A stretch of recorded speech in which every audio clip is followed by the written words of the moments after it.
यह कहानी है पकोड़े वाले सूरी की। सूरी और उसकी पत्नी अनीता मिलकर पकोड़े का ठेला लगाते थे। लोगों के बीच उनके पकोड़े काफ़ी प्रसिद्ध थे। सूरी बहुत अच्छे पकोड़े बनाया करता है। पकोड़े खा लो पकोड़े, आलू के पकोड़े, प्याज के पकोड़े, मिर्ची के पकोड़े। एक बार खाओगे बार बार आओगे। आओ आओ, गर्मा गर्म पकोड़े। नमन और उसके दोस्त प्रतीक को भी आज सूरी के पकोड़े खाने थे। इसीलिए नमन और प्रतीक बातें करते करते सूरी की दुकान की ओर बढ़ रहे थे। नमन भाई, सूरी के पकोड़ों की तो बात ही अलग होती है। इसके पकोड़े इतने स्वादिष्ट होते हैं कि मैं तुम्हें क्या ही बताऊं। हाँ हाँ यार प्रतीक, तुम बिल्कुल सही कह रहे हो। एक बार की बात है, मेरी पत्नी मुझसे बहुत नाराज हो रखी थी। तो उस दिन मैं सूरी के पकोड़े घर पे लेके गया और पकोड़े खाते ही उसका गुस्सा एकदम शांत हो गया। उस दिन से मुझे पता चला भाई यार ये सूरी बहुत अच्छे पकोड़े बनाता है। और एक दिन तो मेरे सेठ जी का जन्मदिन था, तो मैं उनके लिए भी सूरी के यहाँ से ही पकोड़े लेकर गया था। धीरे धीरे नमन और प्रतीक सूरी की दुकान के नज़दीक पहुंचे तो उन्होंने देखा दुकान के बाहर बहुत ज़्यादा भीड़ लगी हुई है। यार लगता है आज हमें आने में बहुत देर हो गई है। देखो तो सूरी की दुकान के बाहर कितनी भीड़ लगी है। मुझे लगता है आज हमें पकोड़े खाने को मुश्किल ही मिलेंगे। लेकिन उन लोगों को देखकर लग नहीं रहा था कि वो पकोड़े खाने आए हैं, बल्कि वो तो बहुत गुस्से में थे और सभी के हाथों में डंडे और सभी लोगों ने पत्थर उठाए हुए थे और गुस्से भरी निगाहों से सूरी को देख रहे थे। यार मुझे लगता है कुछ और बात है। देखिए पकोड़े खाने नहीं आए हैं, सबके हाथों में डंडे हैं और किसी किसी के हाथ में तो पत्थर भी हैं। जरूर कुछ गड़बड़ की है सूरी ने। अरे मारो इसको, मारो साले बेशरम पकोड़े वाला। हमें इस तरह से गंदे पकोड़े बेचते हुए तुझे शर्म नहीं आती है? मारो साले को। नमन और प्रतीक को अभी भी समझ नहीं आ रहा था कि आखिर यह हो क्या रहा है। वे सभी लोग बहुत ही ज़्यादा आक्रोश में थे और सूरी को बहुत भला बुरा कह रहे थे। फिर उन्हीं में से एक आदमी सूरी का गला पकड़ लेता है। साले पकोड़े वाले, गंदे पकोड़े खिलाता है हम लोगों को, हमारी सेहत के साथ खिलवाड़ करता है। तुझे तो आज हम छोड़ेंगे नहीं। तभी वे बहुत जोर से सूरी के सर में डंडा मारता है आ, और थोड़ी देर बाद सभी लोग सूरी को मारने लगते हैं। बचाओ, छोड़ दो मुझे। सूरी उन सब से हाथ जोड़कर माफ़ी मांगता है। मुझे माफ कर दीजिए भाई साहब, मैंने बहुत गलत किया, मैं जानता हूँ, पर मुझे माफ कर दीजिए। नहीं, तुझ जैसे 420 मक्कार को हम कभी माफ नहीं करेंगे। तूने हमारी सेहत के साथ खिलवाड़ किया, बेशरम। तभी उस भीड़ में से एक आदमी पत्थर उठाकर सूरी के सर पर मारता है। सूरी समझ जाता है कि अब उसकी बात कोई नहीं सुनेगा, इसीलिए वह वहां से भागने लगता है। हे भगवान, मदद करो मेरी, ये लोग तो आज मेरी जान ही ले लेंगे। वह आगे आगे दौड़ रहा था तो सारे लोग उसके पीछे पीछे डंडा लेकर दौड़ रहे थे। नमन और प्रतीक अभी भी समझ नहीं पा रहे थे कि आखिर ये हो क्या रहा है।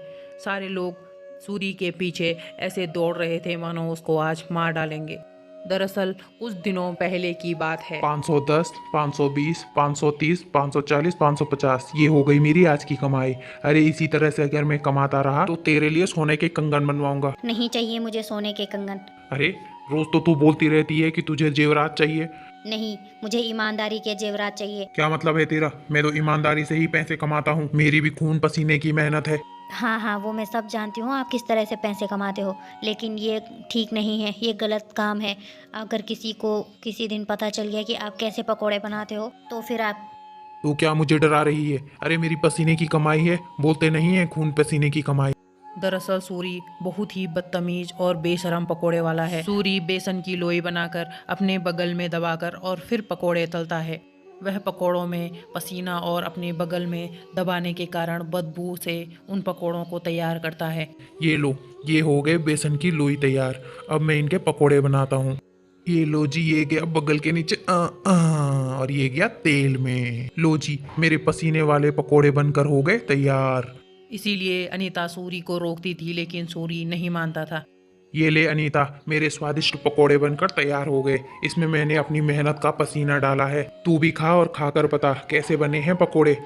और वैसे तुझे कुछ बताने की भी ज़रूरत नहीं है, मैंने इसमें अपनी मेहनत का पसीना डाला है, इसीलिए पकोड़े तो बहुत ही ज़्यादा स्वादिष्ट बने होंगे। ये ले, चक्कर बता कैसा बना है। और हाँ, थोड़ा और बेसन दे दे, मुझे थोड़ा और पकोड़े बनाने हैं। ये पकोड़े तो बहुत जल्दी ख़त्म हो जाएंगे, अभी मेरे कस्टमर आते ही होंगे। फिर मैं नहीं चाहता कि पकोड़े कम पड़ जाएं। जितने मैं बनाऊं सारे के सारे बिक जाने चाहिए। ले अब जल्दी से खा ले तू। मुझे नहीं खाने आपके पकोड़े वकोड़े। छी, मुझे तो उल्टी आती है इन पकोड़ों को देखकर। और आप भी इस काम के लिए ज़रूर एक दिन बहुत पछताओगे। अनीता के इतना समझाने पर भी सूरी उसकी कभी बात नहीं मानता था। थोड़ी देर बाद सूरी के ठेले पर बहुत सारे कस्टमर आ जाते हैं। वह उनकी भावनाओं के साथ बहुत ज़्यादा खिलवाड़ कर रहा था। सूरी को ऐसा करते करते बहुत दिन बीत गए। इसी बीच उसकी पत्नी अनीता भी गर्भवती हो गई। अब वह ठेले पर काम करने नहीं आती थी, बल्कि घर में आराम करती थी। देखा अनीता, भगवान भी हमसे बहुत खुश है, इसीलिए वे हमारी जिंदगी में एक खुशियाँ भेज रहे हैं। हाँ जी, लेकिन मैं अभी भी आपसे कहती हूँ, आप ये गलत काम करना छोड़ दीजिए। अरे अनीता, फिर तू उसी बात को लेकर बैठ गई। मैंने बोला ना, तू मेरे काम में दखलंदाजी मत किया कर, तू आराम से घर में आराम कर। चल मैं ठेले पर जा रहा हूँ। अनीता के लाख कोशिशों के बावजूद भी सूरी उसका कहना नहीं मान रहा था। वह रोजाना अपने बगल में दबाकर पकौड़े बनाया करता था और अब सूरी की काफ़ी आमदनी भी हो रही थी। फिर एक दिन की बात है, सूरी इसी तरह से बेसन के लोई बनाकर अपने बगल से दबाकर और तेल में तल रहा था। तभी पास में खड़ा दिनकर उसे ऐसा करते हुए देख लेता है। अरे ये सूरी ऐसा कैसे कर सकता है? ये बगल में दबाकर पकौड़े बना रहा है। हाय राम, कितना बेशरम आदमी है ये। छी, थू थू, मुझे तो घिन आ रही है। फिर दिनकर अपने फ़ोन में उसकी वीडियो बना लेता है और फिर उसके पास जाता है। अरे बेशरम, ये क्या कर रहा है तू? छी छी छी छी छी, अपने बगल में दबाकर और फिर पकोड़े बनाकर लोगों को खिलाता है तू यहाँ पे। बेशरम, तुझे शर्म नहीं आती ऐसा करते हो? ये क्या बकवास कर रहे हो भाई? मैंने ऐसा कुछ नहीं किया। क्यों झूठ बोल रहा है? मैंने तुझे अपने आंखों से ऐसा करते हुए देखा है और तुम मुझे झूठा साबित नहीं कर सकते। अगर तो ऐसा है तो तुम मेरी पत्नी से पूछ लो भाई, मैं ऐसा कुछ नहीं करता हूँ जैसा तुम कह रहे हो। इस पर अनीता कुछ जवाब नहीं देती, बल्कि सर झुकाए वहां पर खड़ी हो जाती है। फिर दिनकर समझ जाता है कि अनीता को भी सूरी की इस हरकत के बारे में पता है और दिनकर अपना बनाया हुआ वीडियो 10 लोगों को शेयर कर देता है। वे 10 लोग वीडियो देखकर और 100 लोगों को फॉरवर्ड कर देते हैं। अरे देखो जरा इस बेशरम पकोड़े वाले को, इसको तो हम छोड़ेंगे नहीं। साले की वीडियो को और आगे भेजेंगे। ऐसे ही 1000 लोगों को, और फिर ऐसा करते करते ये वीडियो वायरल हो जाती है। इस वीडियो को देखकर सभी लोग उल्टी करने लगते हैं और लोगों के अंदर बहुत ही ज़्यादा गुस्सा और आक्रोश बढ़ जाता है। कुछ ही देर बाद बहुत सारे लोग सूरी की दुकान पर डंडे और पत्थर ईंट लेकर आ जाते हैं। साले बेशरम पकोड़े वाले, कुकर्मी साले, हमें बीमार करता है। साले आज तो तुझे छोड़ेंगे नहीं। एक बार फिर सभी लोग सूरी की पिटाई करने लगते हैं। फिर तभी वहाँ अनीता भागी भागी आती है और वह उन लोगों से माफ़ी मांगती है।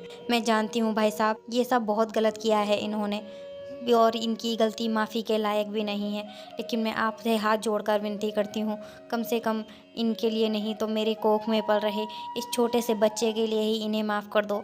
मैं नहीं चाहती हूँ कि मेरा बच्चा इस दुनिया में आने से पहले ही उसके सर से बाप का साया उठ जाए। फिर उन लोगों का गुस्सा अनीता की बातों से थोड़ा शांत होता है।